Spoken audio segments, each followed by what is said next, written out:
প্রশ্নটা আমাকে বাকরুদ্ধ করেছে।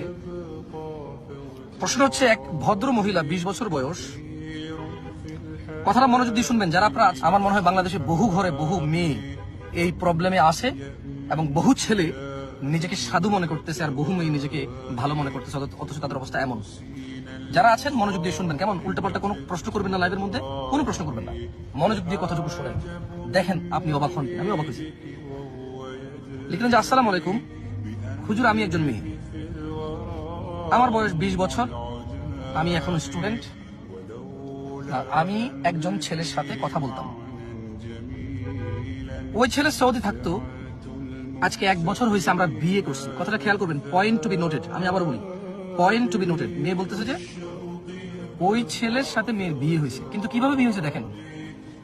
বলে যে কিন্তু বিয়েতে কোনো সাক্ষী ছিল না। 1 নাম্বার পয়েন্ট, বিয়েতে কোনো সাক্ষী ছিল না।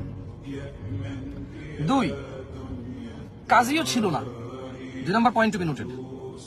3, উনি শুধু, মানে ওই ছেলে যে সৌদিতে থাকতো, সে শুধু কাবা শরীফে গিয়ে, মানে ওই ছেলে কাবায়, বাইতুল্লাহ, আল্লাহর ঘরে গিয়ে 2 রাকাত নামাজ পড়ে আল্লাহকে সাক্ষী করে বিয়ে করছে। চিন্তা করছে, 20 বছরের মেয়ে ইসলামে বিয়ের পদ্ধতি জানে না। প্রশ্নটা কিছুটা এমন হয়ে গেছে যে ফজরের 2 রাকাত নামাজে 3টা রুকু দিছে, 6টা সিজদা দিছে, অথবা ফজরের 2 রাকাত নামাজে রুকু ছাড়া সিজদা একটা দিয়ে কোনো বৈঠক টৈঠক না করে কেউ একজন নামাজ পড়ে ফেলছে। আপনার কাছে যতটা অবাক লাগবে এই প্রশ্ন আমার কাছে ততটা অবাক লাগছে। 20 বছরের যুবতী মেয়ে বলছে যে সৌদি এক ছেলের সাথে কথা বলতো, ওই ছেলে বিয়ে করছে কিভাবে? বাইতুল্লাহ, আল্লাহর ঘরে গিয়ে 2 রাকাত নামাজ পড়ে আল্লাহকে সাক্ষী রেখে যা করছে এটাকে নাকি বিয়ে বলে। আমি টাইটেল দিতে চাইছিলাম বহুবার যে বাইতুল্লাহকে সাক্ষী রেখে জিনা মানুষ হালাল মনে করে, কিন্তু পরে চিন্তা করলাম আমার এটা কেমন দেখায়, পরে আমি টাইটেলটা দেই নাই। আমি মনে 10টা টাইটেল লিখছি এই লাইভে আসার আগে, একটা টাইটেল আমি দিতে পারিনি। শেষ পর্যন্ত আমি টাইটেল ছাড়া লাইভে আসছি। আমি নিরুপায় হয়ে।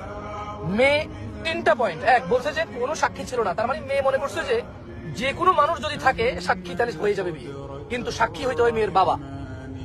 আমি আবারও বলি, মেয়ে একে তো সাক্ষী ছিল না, তার প্রশ্ন ছিল যে কোনো সাক্ষী ছিল না, তাইলে কোনো সাক্ষী থাকলেই তো হবে না, বাপ থাকতে হবে, বাপ।